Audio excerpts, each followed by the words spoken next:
మిత్రులందరికీ నమస్కారం. దయచేసి వీడియో మాత్రం స్కిప్ చేయకండి, పూర్తి స్థాయిలో చూడడానికి ప్రయత్నం చేయండి. ఈ రోజు అయితే చింతపండు నవీన్ రాసిన లత్కో రాతల్ని ఇలా బయట విప్పబోతున్నాను. దాన్ని ఒకసారి పరిశీలించడానికి అయితే ప్రయత్నం చేద్దాము. రాష్ట్రంలో లోగో మార్చడంపై కలకలం రేపుతున్న ఇరువురి పక్షాలు. సీఎం రేవంత్ రెడ్డి గారు సీఎం నిర్ణయాన్ని మీరు వ్యతిరేకిస్తారా, దానికి తగ్గట్టు చింతపండు నవీన్ ఏం రాసిండో గా ముచ్చండి ఒకసారి చూసుకుంటే మాత్రము ఇక చింతపండు గానికి గీత పండుగానికి ఉండాలి. ఇక చూద్దాం. ఈ ముచ్చట చూసుకుంటే కనివిని ఎరగని రీతిలో దశాబ్ద ఉత్సవాలు. బీఆర్ఎస్ కాంగ్రెస్ పోటాపోటీ. తెలంగాణ రాష్ట్ర క్రెడిట్ కోసం పాకులాట. కాంగ్రెస్ వాళ్ళే తెలంగాణ రాష్ట్రం ఏర్పడింది. సోనియా లేకుంటే అసలు రాష్ట్రమే వచ్చేది కాదు. హస్తం పార్టీ హిడెన్ ఎజెండా ఇదే. తెలంగాణ క్రెడిట్ కేసీఆర్ ఖాతా నుంచి చేజారిపోకుండా బీఆర్ఎస్ ప్లాన్. పత్తాలేని బీజేపీ దశాబ్ది ఉత్సవాలపై నో ఫోకస్. ఇగిపుచ్చడం ఇందులో చూసుకుంటే మాత్రము ఈ చింతపండు ఏం రాసిండంటే కాంగ్రెస్కి సపోర్ట్గా ఏం రాసిండు ఒక ముచ్చట చూసుకుంటే, కాంగ్రెస్ వల్లే తెలంగాణ రాష్ట్రం ఏర్పడింది. అంటే తెలంగాణ రాష్ట్రంలో బలిదానాలు కానీ, తెలంగాణ రాష్ట్రంలో విద్యార్థుల యొక్క ఆత్మహత్యలు జరగలేదు, తెలంగాణలో ఇక పెద్ద పెద్ద సమావేశాలు జరగలేదు, తెలంగాణ రాస్తా రోకోలు జరగలేదు. తెలంగాణలో జస్ట్ సోనియా గాంధీ చేయుతే గ్రీన్ జెండా ఉపగానే ట్రైన్ వచ్చినట్టుగా సోనియా గాంధీ ఇచ్చే కానీ తెలంగాణ వచ్చేసిందట. ఇదే రేవంత్ రెడ్డి ఉస్మానియా విద్యార్థులపైన AK-47 గన్నెత్తుకొని పరిగెత్తినప్పుడు రాష్ట్రం యొక్క ఇటువంటి ప్రశ్నించే గొంతుగా ఏడబై పడుకున్నది. మరి 50 పడుకున్నదని ఈరోజు వచ్చేసేమో సోనియా గాంధీ వల్ల తెలంగాణ వచ్చింది, సోనియా గాంధీ వల్ల తెలంగాణ బాగుపడేది. ఈ సోది ముచ్చడు రాసుడు అవసరం లేదుగా. ఎవరు మళ్ళీ కాదు, నీకే చెప్పేది. అమ్మ వస్తుంది, యాడికి వస్తుంది, అమ్మ యాడికి వస్తుంది అంటున్నా. దశాబ్ద వేడుకలకు సోనియా గాంధీ రాక సీఎం కార్యాలయానికి సమాచారం. ఘనంగా ఏర్పాట్లు చేసిన అధికార యంత్రం. ఇదేదో అమరవీరుల కుటుంబాలను పోయి ఇలా విధంగా పిలిచిన రేవంత్ రెడ్డి. అమరవీరుల స్తూపం పెట్టినావు, ప్రజల గుండెల్లో వాళ్ళు మళ్ళీ మాట్లాడకుండా ఆ సింబల్ పెట్టినావు. ఇప్పుడు చూస్తేనేమో తీరాపోయి సోనియా గాంధీని తీసుకొస్తున్నావు. మరి అదే అమరవీరుల కుటుంబాలను తీసుకొస్తే ఏమైంది? అదే అమరవీరుల కుటుంబాలకు నౌకర్లు ఇస్తే ఏమైంది? అదే అమరవీరుల కుటుంబానికి ఆర్థిక సహాయం చేస్తే ఏమైంది? ఈరోజు వచ్చేసేమో అమ్మ వస్తుంది, అమ్మ వచ్చి బువ్వా పెడుతుంది అన్నట్టుగా ఈ రాత రాసిన తీన్మార్ మల్లి గారు ఇదే ముచ్చని చెప్పింది ఇక సీఎం రేవంత్ రెడ్డి గారు. ఇట్లా సాగుతుంది ఈ పేపర్లు. అయితే ఇక కింద పరంగా చూసుకుంటే లోగోల లొల్లి. ఏం లొల్లో చూద్దాం. రాష్ట్ర చిహ్నంలో రాచరికపు ఆనవాళ్లు అవి అవసరం లేదంటున్న రేవంత్.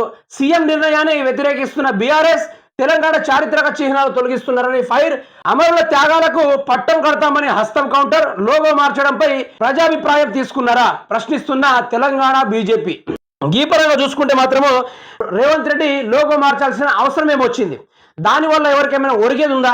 మరి లోగో మార్చడంలో అసలు కుట్ర కోణం ఏంటంటే, ఇటు రేవంత్ రెడ్డికి ఇటు విత్తనాల పరంగా కానీ ఇప్పుడు వచ్చే కొన్ని కార్యాలు ఏవైతే ఉన్నాయో ఆయన చేయాల్సిన 6 గ్యారెంటీలు ప్రజలు మర్చిపోవడానికి డైవర్షన్ పాలిటిక్స్ అంటే ఎట్లుంటాయో తెలుసా? ఇప్పుడు ఇటు మనుషులు చనిపోతున్నా కూడా వాటి గురించి పట్టించుకోకుండా అసలు ఈ మనుషులు లొల్లి పెట్టించింది ఎవరనుకుంటా కొత్త లొల్లిని సృష్టించుడే డైవర్షన్ పాలిటిక్స్. ఈ పాలిటిక్స్ తగ్గట్టుగానే సీఎం రేవంత్ రెడ్డి విత్తనాల కరువు వచ్చే రాష్ట్రంలో, ప్రజలకు నీళ్లు లేకుండా పోయే రాష్ట్రంలో, పొలాలు ఎండిపోయే రాష్ట్రంలో, ఇప్పుడు రైతు బంధు చేస్తారా దానిపైన విషయం లేకుండా, ప్రజల విద్యార్థులపైన ఎటువంటి తీవ్ర నిర్ణయం తీసుకోకుండా ఈరోజు లోగో మార్చడం పైన అసలు ఆయన అంత అవసరమే వచ్చింది. లోగోతోటి ఏం పని పట్టింది? తెలంగాణ రాష్ట్రంలో లోగో వల్ల ఎవరికి జీవితాలను బాగుపడే అవకాశం ఉందా? తెలంగాణ లోగో వల్ల ఎవరికైనా గింతంత ఓరిగేదేమైనా ఉందా అంటే సుక్కపొడి సుట్ట కూడా లేదన్నట్టుగా ఉంది వ్యవహారము. లోగో మార్చుట్ల ప్రజలైతే తీవ్రంగా ఖండిస్తూ ఉన్నారు. లోగోల వల్ల ఒరిగేదేముంది? ఇప్పుడు డబుల్ బెడ్రూమ్ రాకుండా చాలా ఇండ్లు ఉన్నాయి, ఇల్లు లేని వాళ్ళు ఉన్నారు, నౌకర్లు లేని విద్యార్థులు ఉన్నారు. అలాంటి వారికి ఏమైనా జీవనోపాధి కల్పించుడు, ఇలాంటి వారికి ఏమైనా ఇల్లు కట్టించుడు, లేకుంటే పేదరికాన్ని తరిమేస్తాన్న ఇదేంద్రమ్మ రాజ్యం యొక్క మాట చూసుకుంటే ఆనాటి కాలంలోనే ఒక్కసారి నన్ను పీఎం చేయండి, ఈ రాష్ట్రంలో పేద కటిక జీవితాలను తరిమేసి అందరి ఉన్నతమైన జీవితాలు తయారు చేస్తా అన్నది అదే కాంగ్రెస్ ప్రభుత్వము. మరి ఈరోజు చూసుకుంటే లోగోలు మార్చడమే మా ఉద్దేశము, రాష్ట్ర ప్రజల్ని పరిపాలించడం మాకు చేత కాదన్నట్టుగా ఈ ప్రభుత్వం చేస్తుంది. ఆ పనితీరు ఆ విధంగా మనకు కనబడుతూనే ఉంది మిత్రులారా. దానికి తగ్గట్టుగా అటు నుంచి కేసీఆర్ ఇటు కిషన్ రెడ్డి ధూమ్ధామ్ లొల్లి పెడుతూనే ఉన్నారు. ఇక కిందటి ముచ్చట చూసుకుంటే హైదరాబాద్ అంటే చార్మినార్ మాత్రమేనా గీన ముచ్చట గిది. ఇక ఇంకోటి ఈడ హైలైట్ ముచ్చట ఏంటంటే భగ్గుమంటున్న కూరగాయలు ఒక్కసారిగా పెరిగిపోయిన ధరలు. బీన్స్ కిలో ₹200 పైనే, టమాటా కేజీ ₹60 దాటేసింది. బీరకాయ సోరకాయ కొనుడు కష్టమే. ఇప్పుడు భగ్గుమంటున్న కూరగాయలట. మరి ఒక 6 నెలల నుంచి కష్టపడి వానకి, ఎండకి, వడగండ్లకి, పెట్టుబడులకు అప్పులు సప్పులు చేసుకొని వచ్చి ఆ కూరగాయల రేట్లు పెరుగుతాయా అని ఎందరో రైతులు కూరగాయలు పండించి టమాటాలు రూపాయి కేజీ అనగానే పారబోసిన రోజులు ఎన్నో ఉన్నాయి. దాని గురించి ఏ మీడియా అయినా కవర్ చేసిందా? ఆ రోజు రూపాయికి ఇట్లా అమ్ముడు పోతుందని ఏ ప్రభుత్వం వచ్చినా ఆదుకుందనే సిచ్యువేషన్ ఎక్కడైనా ఉందా? బీఆర్ఎస్ ప్రభుత్వం అయితేంది, కాంగ్రెస్ ప్రభుత్వం అయితేంది. ఈరోజు కూరగాయలు 200 బీన్స్ అట కిలోలు 200 రూపాయలు పెరిగిందని చెప్పగానే ఇట్లా పెద్ద పెద్ద అక్షరాలు పెట్టి రాసిండు ఒక లత్కోడు. ఆ సన్నాసి రాసిన రాతలకి మరి అదేవిధంగా రాష్ట్రంలో దోచుకుంటున్న కొన్ని వేల కోట్ల రూపాయలు రాసిండ పేపర్లా రాయడి. మరి అదేవిధంగా ఆ రోజుల్లో 2013కు ముందు పెట్రోల్ రేట్ ఏ విధంగా ఉండేది, ఇప్పుడు పెట్రోల్ రేట్ ఏ విధంగా ఉందో దాని గురించి ఎవరైనా ప్రశ్నించాడా? ప్రశ్నించడు. గ్యాస్ రేట్ ఏ విధంగా ఉండేది, ఫ్రీ గ్యాస్ అని చెప్పి 1000 దాకా పెరిగింది, దాని గురించి ఎవరైనా మాట్లాడుతున్నాడా? దాని గురించి మాట్లాడు. ఇప్పుడు రాష్ట్రానికి రాజకీయ నాయకులకు ఉపయోగపడే సంపదన గురించి ఏ ఒక్క నా కొడుకు రాయారు. కానీ ఇక్కడ కూరగాయలు వీళ్ళ సగటు సామాన్యుడు కూరగాయలు పండిస్తున్నాడంటే దానిపైన కూడా వీళ్ళ కుట్ర, వీళ్ళకు కూడా కడుపు కోత.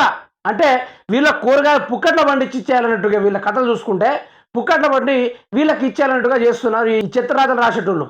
20 రూపాయలు కేజీ, 20 రూపాయలు టమాటా, 30 రూపాయల టమాటా అనుకుంటా అమ్మే రోజుల్లో వాళ్ళు అంతా కొంత 10 రూపాయలు 20 రూపాయలు వాళ్ళు వచ్చిన దాన్ని జీవనాన్ని కొనసాగిస్తూ ఉంటే దాన్ని కూడా రాజకీయంగా మార్చేస్తున్నారు ఈ తీర్మానం లత్కో రాతులుగాడు. కూరగాయలు పెరిగితేంది మరి అల్లం రేటు ఎప్పుడు పెరిగిన విధంగా 200 రూపాయలు ఉంది మరి కేజీ అల్లం రేటు. దాని గురించి ఎందుకు రాయలేదు? రాయరు. అలాంటి కారం ప్యాకెట్లు, ఉప్పు ప్యాకెట్లు ఇవి స్టేట్ లెవెల్ ట్రేడింగ్స్ కాబట్టి వీటి ద్వారా ప్రభుత్వానికి కొంచెం ఇన్కమ్ వస్తుంది కాబట్టి దీని గురించి రాయరు. సగటు మనిషి, ఒక సామాన్య వ్యక్తి కూరగాయలు అమ్ముకుంటా అంటే మాత్రము దానిపైన 200 రేట్లు కూరగాయలు భగ్గుమంటున్నాయి. దీన్ని ప్రభుత్వం దృష్టి సారించి రేట్లు తగ్గించాలి, వాళ్ళ పొట్ట మీద కొట్టాలి, వీళ్ళు మాత్రం వాళ్ళు పండించిన దాన్ని కడుపు నిండా తినాలన్నట్టుగా ఈ యొక్క పాలసీ అనేది తెలంగాణ రాష్ట్రంలో యొక్క కొనసాగుతూ ఉంది. భారతదేశంలో కూడా ఇదే విధంగా కొనసాగుతూ ఉంది. ఏ నాయకుడు వచ్చినా కూడా పేదరికాన్ని తరిమేస్తా అంటున్నారు. కానీ పేదరికం వాళ్ళు సంపాదించే డబ్బుపైనే పన్ను విధించి వాళ్ళు తినుకుంటూ కూర్చున్నారు అనేది సామాన్యుడికి ఒకటి అర్థం కావాలి. ఇది తీన్మార్ మల్లి గారు రాసిన రాతలు. ఇదే కూరగాయలు ఇబ్బంది పాల్పడుతున్నారు, వాళ్ళ పెట్టుబడికి వెళ్తలేదు, కుటుంబం సాగుతలేదని ఈ సన్నాసి మల్లి గారు ఎప్పుడు దీని గురించి రాయడు. ఏ ముఖాన కూడా దీని గురించి రాయడు. ఏం గురించి రాసిండు? ఇప్పుడు అదేవిధంగా మన చిహ్నం గురించి, వర్షాపాతం గురించి, అమ్మ వచ్చింది, సోనియా గాంధీ వచ్చింది, ఒక్కసారి వచ్చిపోమ్మా మెరుపుతీగా అన్నట్టుగా ఈ రాతలు రాస్తా ఉన్నారు. మరి దేనికి రాష్ట్రానికి మన ఉపయోగపడే ముచ్చట ఏమైనా ఉందా? సోనియా గాంధీ వస్తే రాష్ట్రానికి మన ఉపయోగం ఉందా? లేకుంటే తెలంగాణ పాత లోగో ఉన్నదాన్ని కొత్తగా రూపొందించడం వల్ల దానివల్ల ఏమైనా ఉపయోగం ఉందా? అమరవీరుల చిహ్నం పెట్టేసి ఈరోజు అమరుల యొక్క కుటుంబాలను సల్లబరిచి అమరవీరుల కుటుంబాలను కూడా ఇన్విటేషన్ ఇవ్వకుండా ఎక్కడో పనికిరాని వాళ్ళని తీసుకొచ్చి జెండా ఫ్లాగ్ హాస్టింగ్ చేస్తూ ఉంటే రాష్ట్రం గౌరవ అభిమానాన్ని పూర్తి స్థాయిలో పాతానికి తొక్కినట్టు కాదా ఇది? మరి అసలు ఏం జరుగుతుంది తెలంగాణ రాష్ట్రంలో? మీరే చెప్పండి ప్రజలారా. లోగో మార్చడం వల్ల ఎవరికైనా ₹1 1% న్యాయం జరిగే అవకాశం ఉందా? కింద కామెంట్ బాక్స్లో మీ అభిప్రాయాన్ని తెలపండి.